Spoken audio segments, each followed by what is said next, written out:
Hey everyone, welcome back to our channel. This is Shailesh and स्वागत करता हूं आपके इस नए वीडियो पर। तो यार अगर आप हमारे चैनल को फॉलो करते होंगे तो आप लोगों को पता ही होगा कि हमारे चैनल पर बहुत सारे अपॉर्चुनिटीज के बहुत सारे नए नए वीडियोस आते रहते हैं। मतलब क्या आपको सिंपली वीडियो पे जाना है, नीचे लिंक डिस्क्रिप्शन में आपको लिंक्स मिल जाएंगे बहुत सारे कंपनी के ओपनिंग्स के फॉर डिफरेंट पोजीशन, जैसे हो गया इंटर्नशिप हो गया, फुल टाइम हो गया, और आप वहां से जाकर सिंपली अप्लाई कर सकते हो, या तो रेफरल लेके या तो डायरेक्ट भी अप्लाई कर सकते हो। ठीक है, तो अगर आपको ये सब रेगुलर अपडेट्स चाहिए, सारे वीडियोस के थ्रू सारे लिंक्स वगैरह चाहिए, ओपनिंग्स, चैनल को जरूर से सब्सक्राइब कर देना यार। क्योंकि सब्सक्राइब करने के बाद आपको सारे वीडियोस जैसे हम लोग पब्लिश करेंगे आपको तुरंत नोटिफिकेशन उसका आ जाएगा, और आप लोग नोटिफिकेशन से वीडियो को आप देख पाओगे और सारे जो न्यू ओपनिंग्स रहेंगे उसमें जाके अप्लाई कर पाओगे। ठीक है, तो यार फटाफट सब्सक्राइब कर दो चैनल को और वीडियो को लाइक भी कर दो यार, क्योंकि वीडियो बहुत ही हेल्पफुल होने वाला है। मैं बताने वाला हूं आज की वीडियो में कि what is a bench period in IT companies. ठीक है, तो आईटी कंपनी में बेंच पीरियड क्या होता है, उसमें बेसिकली एम्प्लॉयज लोग क्या कर रहे होते हैं, क्या उनका रोल रहता है उस टाइम पे, कैसे टाइम उनका जा रहा होता है उस टाइम पे, सब मैं डिस्कस करने वाला हूं आज वीडियो में। तो यार वीडियो को पूरा एंड तक देखना, बहुत ही इंटरेस्टिंग होने वाला है। वीडियो को जरूर से लाइक कर देना, ठीक है, और शेयर भी कर देना। चलो तो वीडियो को स्टार्ट करते हैं बिना वक्त जाए किए।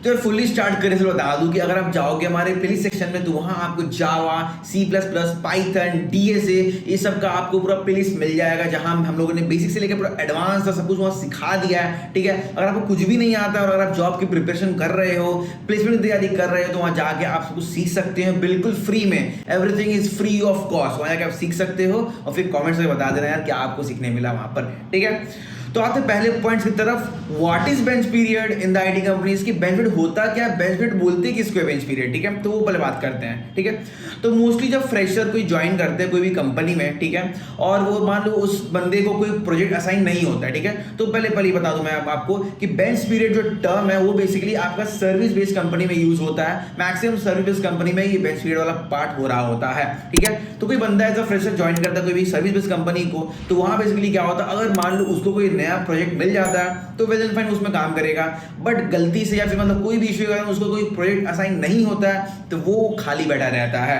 तो खाली बैठा रहता मतलब क्या, वो सिंपली बेंच बैठा रहेगा, मतलब उसका नाम है बेंच पीरियड। ठीक है, मतलब उसको कोई भी प्रोजेक्ट असाइन नहीं हुआ है, वो कोई चीज में काम नहीं कर रहा है, सिंपली वो कंपनी में है बट वो कुछ भी नहीं कर रहा है। ठीक है, उसको बोलते हैं बेंच पीरियड। ठीक है, और उसको लाइक मतलब ऐसे बोल सकते हो उसको बैठे बैठे पैसे मिल रहे होते हैं, सैलरी मिल रही होती है बैठे बैठे, कोई भी काम नहीं करना पड़ता है, तो उसको बोलते हैं बेंच पीरियड। ठीक है, जब तक उसे कोई प्रोजेक्ट असाइन नहीं होता है। तो ये था पहला पॉइंट। तो मैं एग्जांपल भी आपको दे दूं कब इस तरह का सिचुएशन होता है। जैसे मान लो मैं एग्जांपल दे रहा हूँ, इन्फोसिस हो गया, टीसीएस हो गया, विप्रो हो गया, कॉग्निजेंट हो गया, कैपजेमिनी हो गया, ये सब सर्विस कंपनी है। तो यहाँ बेसिकली क्या हो रहा होता है, मान लो आप जाके ज्वाइन किए कंपनी को, ठीक है, और मान लो इन्फोसिस, मान लो मैं बता रहा हूँ वो तो सर्विस कंपनी है। ठीक है, मान लो गूगल ये प्रोडक्ट बेस्ड कंपनी है। ठीक है, तो इन्फोसिस आपका सर्विस कंपनी है, तो वो सर्विस देगा आपके प्रोडक्ट कंपनी को, तो गूगल को सर्विस देगा। ठीक है, तो गूगल के पास मान लो एक प्रोजेक्ट है जो वो इन्फोसिस को असाइन करने वाला है, ठीक है, अपने सर्विसिंग के लिए। तो इसके लिए क्या करता है इन्फोसिस लोग, क्या करेंगे, वो मान लो 100 बंदे को हायर कर लिए। ठीक है, तो जैसे 100 बंदे को हायर करते हैं और मान लो कोई प्रॉब्लम के कारण, मतलब मान लो रिसेशन आ गया या फिर कोई भी पर्टिकुलर रीजन के कारण गूगल वो प्रोजेक्ट को वापस ले लेता है, मतलब वो इन्फोसिस को नहीं देता है वो प्रोजेक्ट। ठीक है, तो इन्फोसिस के पास जो प्रोजेक्ट आ रहा होता है गूगल की तरफ से वो रिजेक्ट हो जाता है। तो जो 100 बंदे उसने हायर किए हैं उसके पास अब उस प्रोजेक्ट में काम करने के लिए वो तो काम नहीं करेंगे उस प्रोजेक्ट में, तो वो अब खाली बैठे रहेंगे। ठीक है, तो उनके पास अभी तक कोई काम नहीं रहेगा उन बंदे के पास, तो उस टाइम पे वो ऐसा बेंच पीरियड बना जाता है कि उनके पास कोई काम नहीं हो, ऐसा बेंच पीरियड में रह जाते हैं। ठीक है, अब मान लो वो तो बेंच पीरियड में है, अब क्या होगा कि मान लो जब तक उन्हें कोई दूसरा प्रोजेक्ट असाइन नहीं होता, कोई न्यू प्रोजेक्ट, क्योंकि बहुत सारे प्रोजेक्ट आते रहते हैं यार कंपनीज में, तो कोई ना कोई नया प्रोजेक्ट असाइन हो जाएगा, बट ऐसा होता है ना कि जल्दी असाइन नहीं होता। कभी कभी 3 महीने तक आदमी बैठे रहते हैं बेंच पीरियड में, कभी 6 महीने, किसी कंपनी में 1 साल तक यार बैठे रहते हैं 6 महीने मतलब बेंच पीरियड में। आई डोंट नो वो लोग कैसे 1 साल तक बिना काम कैसे बैठे रहते हैं, आई डोंट नो, बट होता है बहुत जगह 1 ईयर तक बंदे लोग बेंच पीरियड में ही रह जाते हैं। ठीक है, मतलब वो 1 साल तक बिना कुछ काम के पैसे उन्हें मिल रहे होते हैं, सैलरी, ठीक है, मंथली के। तो यही हो रहा होता है यहाँ पर। तो चलते फटाफट नेक्स्ट पॉइंट में, do you get half salary in the bench period. तो यहाँ पर क्वेश्चन रहता है बहुत लोगों का, क्या उन्हें हाफ सैलरी मिल रही होगी, क्यों तो काम ही नहीं कर रहे हैं तो उन्हें पूरे पैसे क्यों मिलने चाहिए, है ना। But no, you get the full salary. अगर आपका 40,000, आपका 50,000 आपका मंथली है तो आपको पूरे 50,000 मिलेंगे सैलरी। ठीक है, मतलब कोई बंदा पूरा काम कर रहा है प्रोजेक्ट में और एक बंदा नहीं कर रहा, दोनों को इक्वल सैलरी मिल रहे होते हैं। तो यार ये अच्छी बात है कि मतलब भले आप, क्योंकि आपको प्रोजेक्ट नहीं मिल रहा है तो कंपनी का गलती है कि उसके चलते आपको प्रोजेक्ट नहीं मिला, बट आप तो वहां हो ना वर्क फोर्स काम करने के लिए।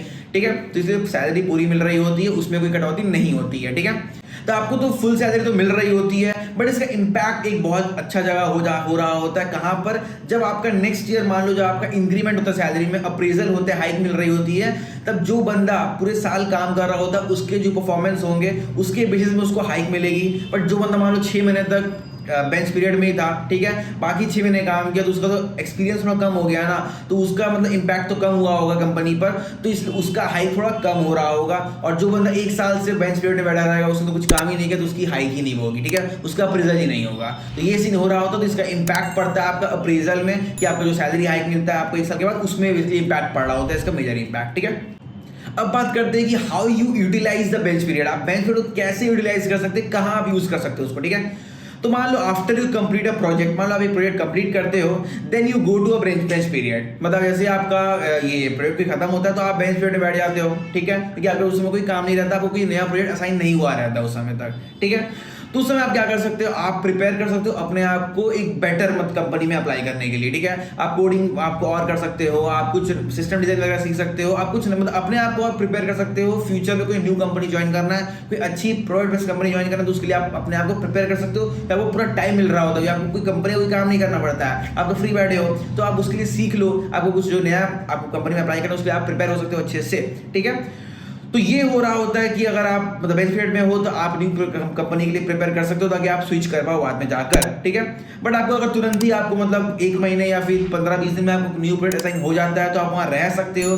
बट अगर आप मान लो 3 महीने 4 महीने 5 महीने होकर आपको नहीं मिल रहा है, तो आप इंटरव्यूज देना स्टार्ट कर देना प्रिपेयर होकर कोई न्यू कंपनी में। क्योंकि क्या होता है ना, कभी कभी अगर आपका 3 महीने से ज्यादा आपका बेंच पीरियड हो जाता है तो आपका ले ऑफ होने का चांसेस भी बढ़ जाता है यार, ठीक है। ले ऑफ मतलब क्या होगा कि आपके लिए कोई काम नहीं है उस कंपनी में, तो आपको वहां से निकाल दिया जाएगा कंपनी से। तो बहुत आप न्यूज सुने होंगे कि विप्रो ने 500 एम्प्लॉयज लोग को फायर कर दिया, ले ऑफ कर दिया, लाइक कॉग्निजेंट ने 200 एम्प्लॉय को ले ऑफ कर दिया। तो ये सब न्यूज किस तरीके से आती है, इसी तरीके से आता है कि वो बेंच पीरियड में रहते हैं, उनको कोई प्रोजेक्ट न्यू असाइन नहीं हो रहा होता है और वो फिर उनको निकाल देते हैं, क्योंकि कोई काम ही नहीं है, फालतू पैसा खा रहे हो बैठ के, तो उनको निकाल दिया जाता है। तो यार ये हो रहा है होता है कि 3 महीने से ज्यादा मत बैठना बेंच पीरियड में, आप न्यू कंपनी में अप्लाई करना शुरू कर देना, कब आपको निकाल दे कुछ पता नहीं चलने वाला है, ठीक है।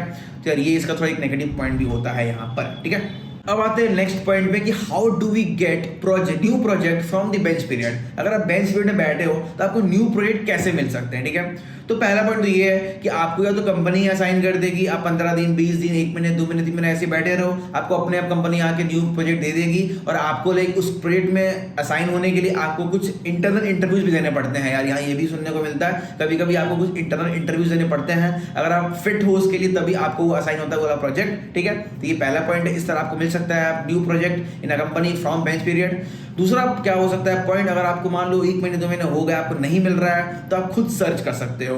आप कंपनी में डिफरेंट बहुत सारे टीम्स होते हैं, सब में जाओ, जाके देखो, आप पूछो कि क्या उसकी टीम में कोई भी ओपनिंग है, कोई 1-2 बंदे की ओपनिंग है उस टीम में। अगर होती है तो आप जाके डायरेक्ट उस टीम के मैनेजर से बात कर सकते हो, उनको बोल सकते हो कि आपकी टीम में ओपनिंग आई है, मैं इंटरेस्टेड हूँ आपकी टीम को ज्वाइन करने का, ठीक है। और ये याद रखना कि आप अप्रोच करने से पहले उस टीम के बारे में जान लेना, किस टेक स्टैक में काम कर रहे हो उसको अच्छे से जान लेना, वो सब सीख लेना पहले से, तब जाके अप्लाई कर लेना वहां पर, ठीक है। तब उनको जाके बोलना, और अगर उनके पास ओपनिंग होगा तो वहां पे इंटरनल मतलब इंटरव्यूज वगैरह होती है, तो वो क्लियर करने के लिए आपको सब टेक स्टैक वगैरह आपको उनका आना चाहिए, जिसमें वो काम कर रहे होते हैं उनका नॉलेज होना चाहिए। तो सब पहले सब सीख लेना इंटरव्यूज के पहले, तभी जाना इंटरव्यूज देना। कुछ 1 या 2 इंटरव्यूज होते हैं इंटरनल इंटरव्यू, उसके बाद आपको उस टीम में ले लिया जाएगा, मतलब वो प्रोजेक्ट आपको असाइन कर दिया जाएगा। तो यार ये 2 ऑप्शन होता है, या तो कंपनी खुद ही कर देगी या तो आपको खुद ही सर्च करना पड़ेगा उस कंपनी में डिफरेंट टीम्स में जा जाके कि आपके यहाँ ओपनिंग है तो मैं वहाँ आ सकता हूँ, अवेलेबल हूँ, ठीक है।